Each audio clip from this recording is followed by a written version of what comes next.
22절입니다. 마가복음 9장 23절에서 24절.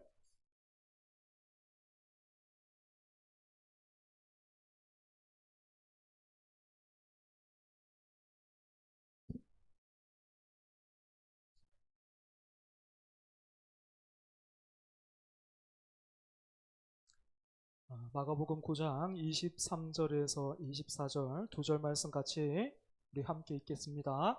시작. 예수께서 이르시되 할 수 있거든이 무슨 말이냐? 믿는 자에게는 능히 하지 못할 일이 없느니라 하시니 곧 그 아이의 아버지가 소리를 질러 이르되 내가 믿나이다.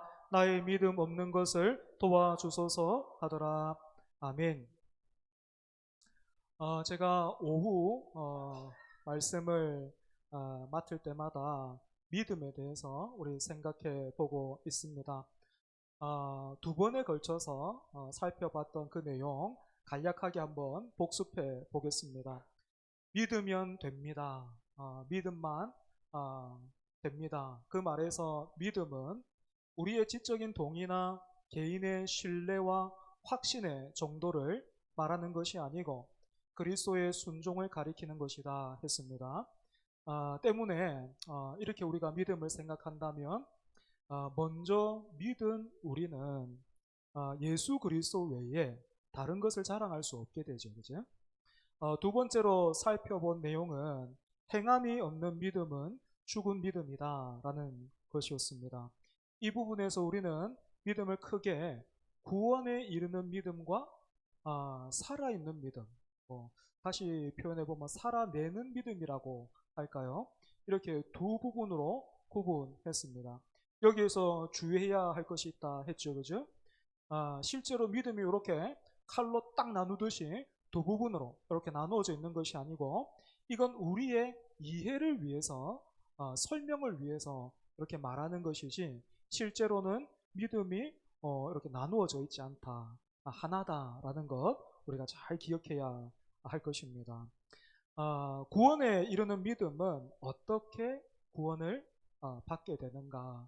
이 질문과 이어져 있다면 이 살아내는 믿음, 살아있는 믿음은 어떻게 살아야 하는가 하는 문제와 연결되어 있는데요.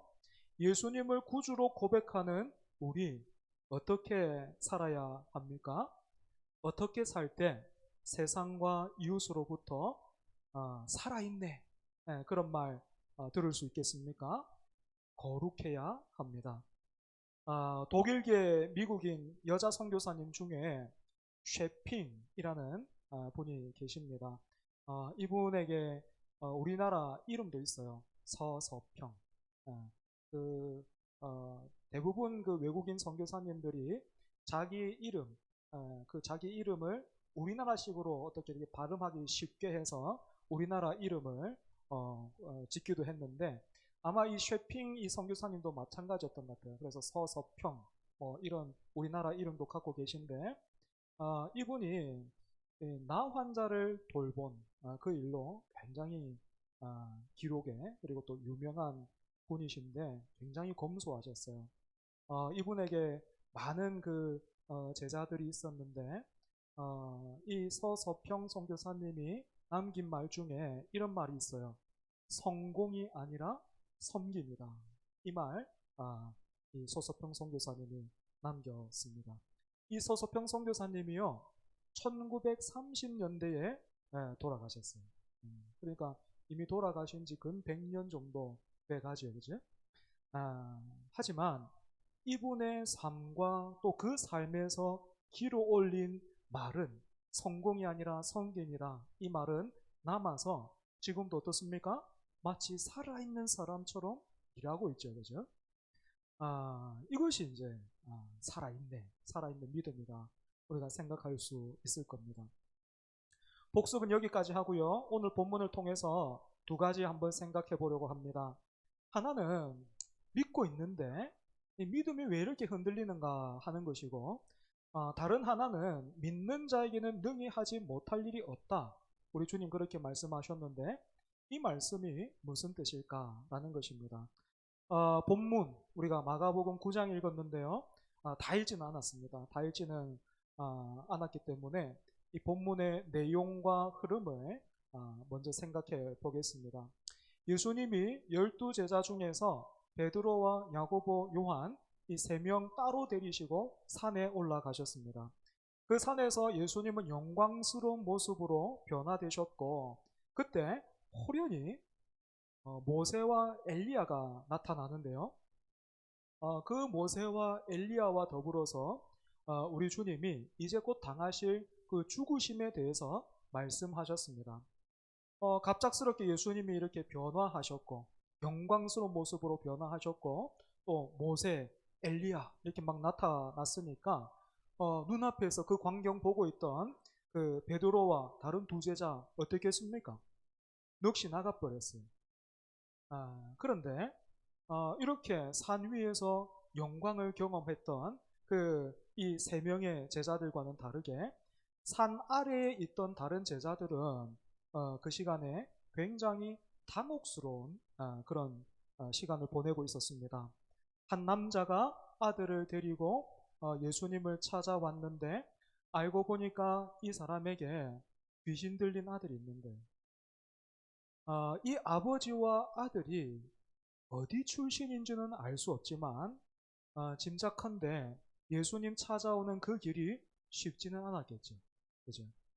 물리적인 거리와 환경의 문제도 있었겠지만 무엇보다도 망설이게 했던 것은 아들의 상태였을 겁니다.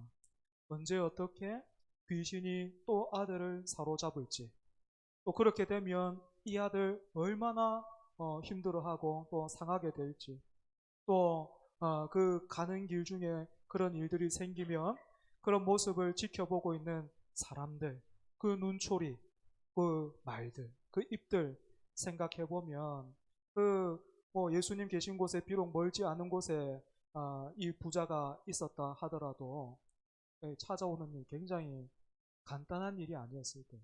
그죠? 하지만 아들을 향한 이 아버지의 사랑과 긍휼이 이 모든 것을 이겨내고 감수하게 만들었던 것 같습니다. 그래서 아버지는 이 아들 데리고 예수님 계신 곳 찾아왔습니다. 그런데 예수님이 산에 올라가 버리시고 안 계신 거예요. 그래도 다행이다 싶은 건 불과 얼마 전에 예수님으로부터 귀신을 쫓아내고 병을 고치는 능력을 받은 그 제자들이 거기 있었다라는 거예요. 그래서 아버지는 자기 아들을 제자들에게 부탁했습니다. 하지만 아무런 차도가 없죠. 그죠? 어떻게 했습니까? 많이 기대하고 어떻게 보면 다 걸고 왔을 텐데 그런 기대는 곧 실망과 분노로 바뀌었을 것이고 제자들도 이런 상황에 굉장히 당황스러웠을 겁니다. 이렇게 막 술렁거리고 있던 차에 예수님 오셨지요. 여러분 예수님을 만난 이 아이의 아버지 어떤 마음이었겠습니까? 되게 반가웠기는 했겠지만 그저 반가웠을까 생각하면 꼭 그렇지만은 않았을 것 같아요. 이미 제자들에게서 경험한 실망감과 함께 그래도 스승은 뭔가 다르지 않겠는가라는 그런 기대감이 뒤섞여 있었을 겁니다. 이런 마음으로 이런 상황에서 아이의 아버지는 예수님께 도움을 요청하죠. 무엇을 하실 수 있거든 우리를 불쌍히 여기사 도와주옵소서. 여러분, 아픈 아들을 둔 아버지의 이 간청이, 이 요청이 여러분 어떻게 들리십니까? 무엇을 하실 수 있거든 우리를 불쌍히 여기사 도와주옵소서. 어떤 사람은 아버지의 이 말을 전형적인 불신의 표현이라 그렇게 생각해요. 무엇을 할 수 있거든 이 말을 뭐라도 할 수 있는 일이 있다면 어디 한번 해보라 라는 그런 뜻으로 이해하는 것이죠. 하지만 그런 이해는 바로 뒤에 따라 나오는 우리를 불쌍히 여기사 도와주옵소서라는 이 간청과 어울리지 않아 보이죠. 그죠? 그렇다면 여러분 무엇을 할 수 있거든 우리를 불쌍히 여기사 도와주옵소서라는 이 말은 무슨 뜻일까요? 지금 아버지는요, 이 아이를 둔 아버지는요, 흔들리고 있어요. 귀신에 붙들려서 시간이 갈수록 몸과 마음이 상해가고 있는 그 아들을 보면서 아버지, 이제까지 안 해본 일 없었을 겁니다. 하지만 마치 12해 동안 혈루증을 앓았던 여인이 그 병 한번 고쳐보려고 자기가 가진 모든 것을 다 쏟아부었지만 아무런 차도를 얻지 못했던 것처럼 이 아들도 그랬습니다. 그러던 중에 예수님에 대한 소식을 들었습니다. 그래서 이 길밖에는 없다. 이분밖에는 없겠다. 이게 마지막이다라는 심정으로 우리로 치자면 절실한 믿음으로 아들 데리고 여기까지 온 거죠. 그런데 흔들리고 있는 거예요. 제자들로부터 이미 실망과 절망을 겪은 비기 때문에 뭐 사람은 누구나 그렇잖아요. 또다시 상처받기 싫은 겁니다. 이렇게 본다면 무엇을 하실 수 있거든 이라는 이 말은 단순한 불신의 표현이 아니고 한 번 상처를 경험했던 사람의 자기 보호일 수도 있겠고, 혹시 직접적으로 당장에 막 이렇게 깨끗하게 고치지는 못하더라도, 그게 아니더라도 제발 좀 도와주십시오. 뭐 작은 것 하나라도 좋으니까. 뭐 예를 들면은 뭐 이거는 누가 전문입니다. 여기서 누가 있는데 어디 멀지 않은 곳에 어떤 사람 있고 또 어디 가서 열심히 빌면 거기서 나은 사람 있다 하던데 거기 한번 찾아가 보십시오. 그런 거라도 제발 좀 도와달라는 이 절실함의 표현이라 할 수 있습니다. 이런 아버지의 요청에 우리 예수님 어떻게 말씀하셨습니까? 할 수 있거든이 무슨 말이냐? 믿는 자에게는 능히 하지 못할 일이 없느니라 하셨어요. 이 말의 의미는 우리가 조금 있다가 다시 살펴보기로 하고, 예수님의 이 말씀에 아이의 아버지가 즉각적으로 반응합니다. 어떻게 반응합니까? 내가 믿나이다. 나의 믿음 없는 것을 어떻게 해달라? 도와주소서. 처음에 아버지가 예수님을 향해서 불쌍히 여기사 도와주옵소서 하고 요청했을 때는 아마 아픈 아들 도와달라라는 그런 뜻이었을 겁니다. 그런데 이제는 자기의 믿음 없음을 도와달라 이렇게 말하고 있죠. 물론 표현은 달라도요, 의미는 같습니다. 아버지가 원하는 것은 문제의 해결이었기 때문에 믿음 없는 자신을 도와달라라고 한 것은 나의 불신이, 이 아비의 불신과 부족함이 아들을 고치는 일에 걸림돌이 되지 않기를 바라는 그 마음에서 나온 고백이었을 거예요. 여러분, 그렇다고 해서 내가 믿나이다 라는 이 아버지의 고백이 단순히 그 아픈 아들을 한번 고쳐보려는 눈속임이었을까 하면 그것도 그렇지 않은 것 같아요.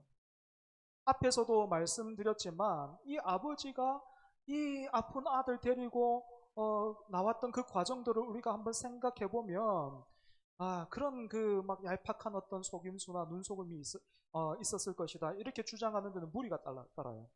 때문에 내가 믿나이다 라는 고백은 믿음과 불신이 지금 반반 섞여 있다거나 믿었다 안 믿었다 하고 있는 것이 아니고, 온전히 믿지만 여전히 불안하고 여전히 잘 모르겠는 어떤 긴장 상태라고 할까요?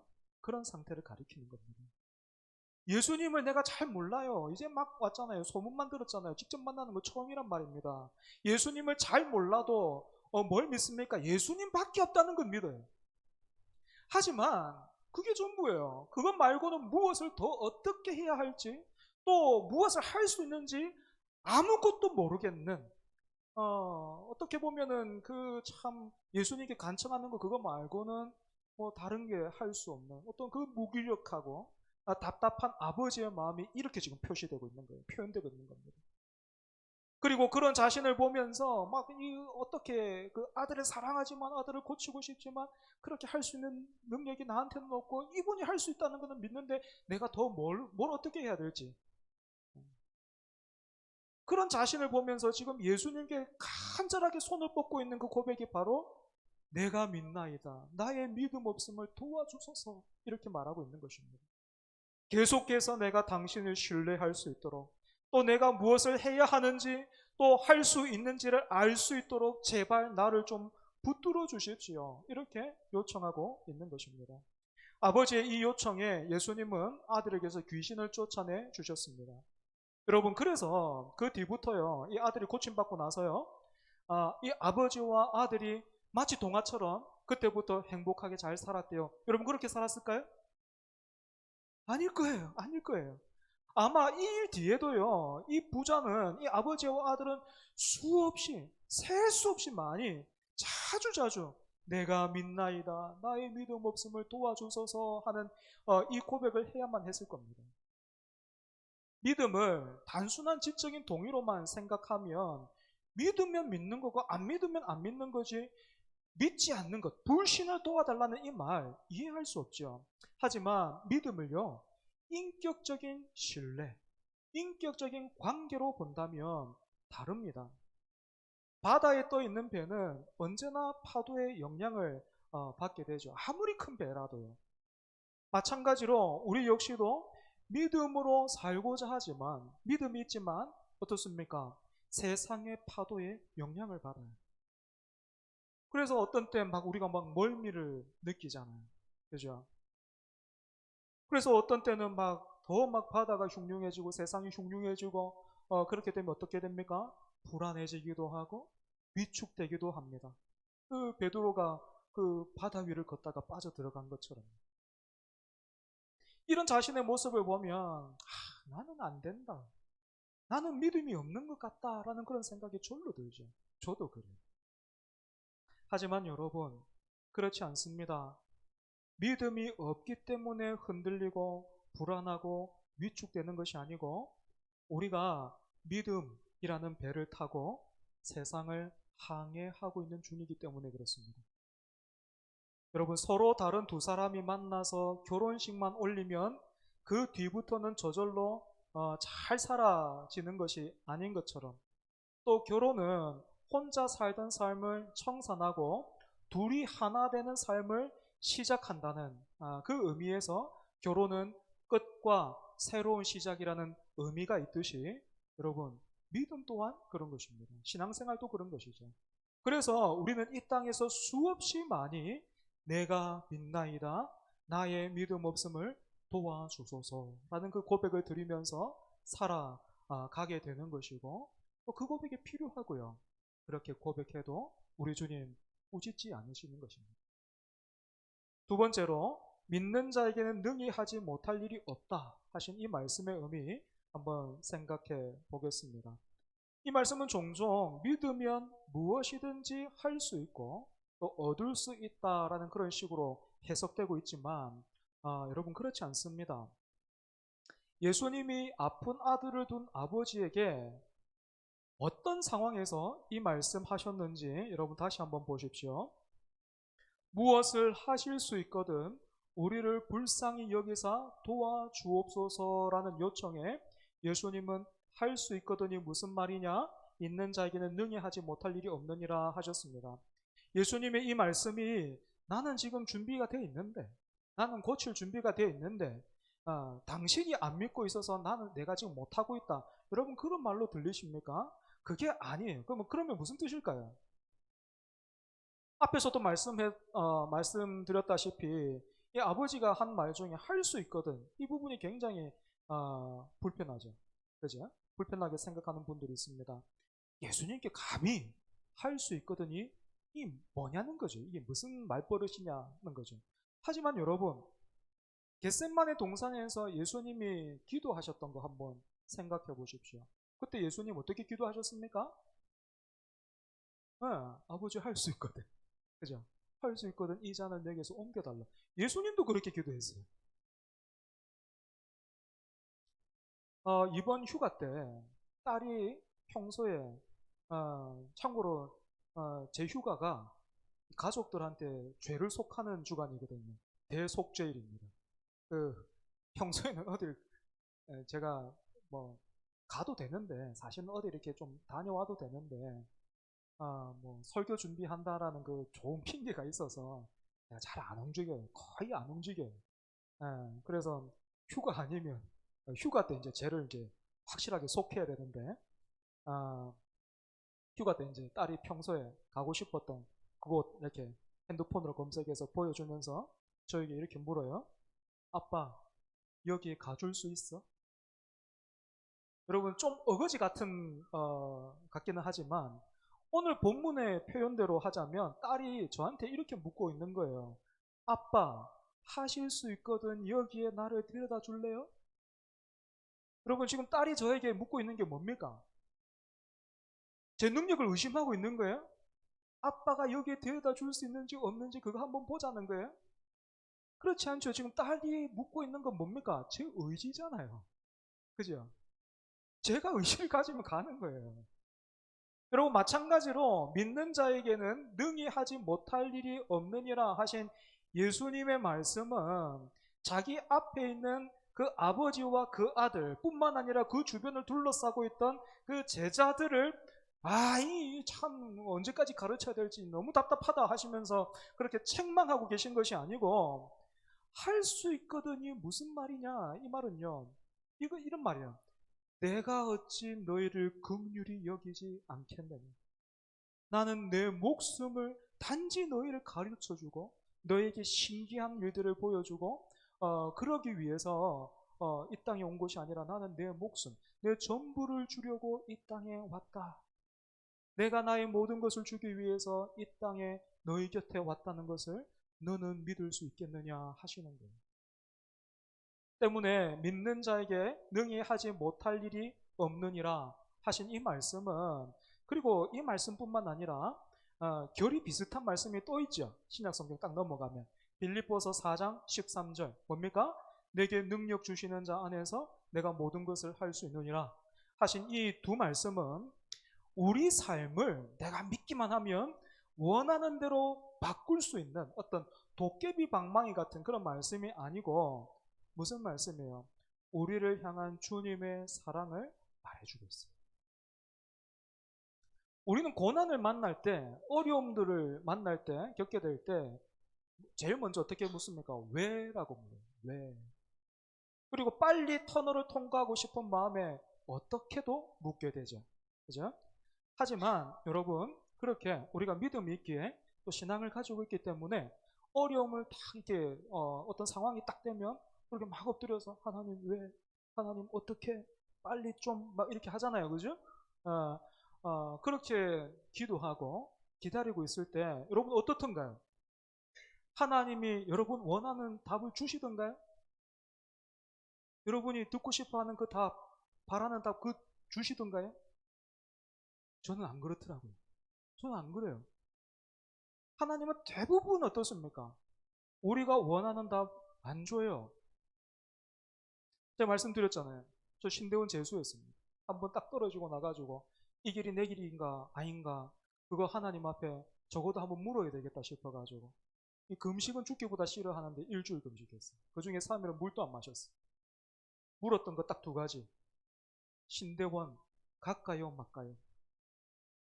되게 신기한 거 안 보여줘도 됩니다. 하나님 내가 알아들을 수 있는 거 한번 슬쩍만 보여주셔도 내가 평생에 걸쳐가지고 두 번 다시 그건 안 묻고 내가 그냥 직진합니다. 못 먹어도 고 합니다. 했어요. 그리고 또 하나 박세련이랑 저 결혼해야 되는가 말인가 하나님 뜻인가 아닌가 물었어요. 하나님 알아듣게만 말씀해 주십시오. 그러면 내가 두 번 다시 안 물어요. 했어요. 내가 밥을 굶었다니까요. 오이를. 예. 그런데도 그러니까 제가 물은 게 뭡니까? 재수할까요 말까요? 결혼을 해도 될까요 말까요 하니까 마치 제가 결정하면 결혼을 하게 되는 것처럼 그건 아니었고 제가 되게 매달렸습니다. 아무튼 제가 하나님께 물은 건 yes or no예요. 그죠? yes or no. 얼마나 간단해요. 그죠? 그러면 우리 하나님 한번 그냥 그래 뭐 이렇게 하셔도 될 것 같은데 우리 하나님 진짜 막 힘들어. 밥을 굶면서 나 밥 안 먹어 하면서 그렇게 묻는데 우리 하나님 끝까지 내가 듣고 싶어하는 답을 안 줬어요. 대신에 하나님 기도할 때마다 그렇게 말씀하시는 것 같아요. 내 마음에 내 생각에 그런 마음 주셨어요. 기도할 때마다 신대원 갈까요? 결혼해야 됩니까? 할 때마다 하나님이 내가 하나님이다. 고라시더라고. 뭡니까 이거? 가란 말입니까? 가지 마란 말입니까? 그때는요 이 답이 동문서답처럼 들렸어요. 하지만 시간이 이만큼 지나고 나서 보니까, 돌아보니까, 그때는 이해를 못했는데, 아, 내가 듣고 싶어 했고, 구했던 답보다 하나님이 주신 그 답이 더 크고 충분하더라고요. 하나님이 답을 주신 거더라고요. 마찬가지로 우리가 고쳐달라고, 변화시켜달라고, 할 수 있거든, 뭐든지 좀 해달라고 하나님 앞에 메어 달릴 때 하나님 뭐라고 말씀하세요? 믿는 자에게는 능히 하지 못할 일이 없다 하십니다. 잘 알아들어야 되겠죠, 그죠? 예, 믿음 가지고 해봐. 그러면 네가 원하는 결과를 얻게 될 거야. 그 말 아니고, 그죠? 그 말 아니고 무슨 뜻입니까? 내가 너를 위해서 죽었어. 그 뜻이에요. 내가 너를 위해서 죽었어. 내가 너를 이렇게나 사랑하고 긍휼히 여기며 눈을 떼지 않고 있어. 그 말이에요. 물론 우리는 이 답을 잘 알아듣지도 못하고 또 이해하지 못할 때도 많고요. 또 이게 뭡니까? 할 겁니다. 그래서 우리는 또다시 어떻게 고백할 수밖에 없습니까? 내가 믿나이다. 나의 믿음 없음을 도와주소서 라고 고백할 수밖에 없겠죠. 말씀을 정리하겠습니다. 우리의 믿음은 종종 흔들리고 때로는 불신과 두려움 사이에서 갈등하기도 합니다. 하지만 주님은 흔들리는 믿음을 꾸짖는 분이 아니시고 부끄럽게 하시는 분이 아니시고 내가 믿나이다 나의 믿음 없음을 도와주소서라는 그 고백을 하나님 받아주시고 또 붙들어 주시는 그런 분이십니다. 또한 믿는 자에게는 능히 하지 못할 일이 없다 하신 이 말씀은 우리의 욕망을 다 이루어 주겠다라는 약속이 아니고 우리를 끝까지 사랑하시고 자기 목숨까지 내어주신 그리스도의 사랑이 결코 변하지 않을 것이다 라는 선언입니다. 때문에 우리는 날마다 흔들리는 믿음 속에서도 주님 의지하고 계속해서 이렇게 고백할 수 있겠죠. 주여 나의 연약함을 도와주소서. 주의 사랑만이 나의 능력이요 소망입니다. 바로 이것이 여러분 믿음으로 사는 성도의 삶이자 고백입니다. 기도하겠습니다. 하나님, 우리가 주일 오후마다 믿음에 대해서 생각해보고 말씀을 통해서 살펴보고 있습니다. 하나님, 우리의 믿음이 더욱 깊어지게 해주시고 더욱 넓어지게 하여 주시옵소서. 그래서 이제까지 우리의 믿음은 내가 바라고 원하는 것을 어서 빨리 얻고 많이 얻는 그것에만 머물러 있었다면 하나님 그런 우리의 믿음이 자라고 넓어져서 하나님을 기뻐하고 하나님을 붙들고 또한 그 하나님의 사랑을 우리가 경험하는 하나님 그런 우리 모두 될 수 있도록 주여 우리에게 은혜 더하여 주시옵소서. 하나님 믿음이라는 신앙이라는 배를 타고 풍파 많은 이 세상 항해하고 있는 우리 긍휼히 여겨주시고 내가 믿나이다 나의 믿음 없음을 도와주소서라고 나가는 우리 하나님 받아주시고 할 수 있거든요. 무슨 말이냐 믿는 자에게는 능치 못할 일이 없다 하신 그 말씀 붙들고 이 땅 살아가는 우리 되게 하여 주옵소서. 아버지 이제 오후 예배 마치고 나서 또 슬픔 당한 그 지체 우리가 찾아가서 위로하고자 합니다. 위로할 수 있는 실력이 우리에게 없고 위로해 줄 말도 우리에게 없습니다. 하지만 할 수 있거든이 무슨 말이냐 믿는 자에게는 능히 하지 못할 일이 없다 하신 그 주님 그 주님의 이름으로 위로하고 또 그렇게 위로하기를 원하는 우리들에게 또한 그 하늘의 소망과 위로가 충만히 임하게 하여 주시옵소서. 예수님 이름으로 기도합니다.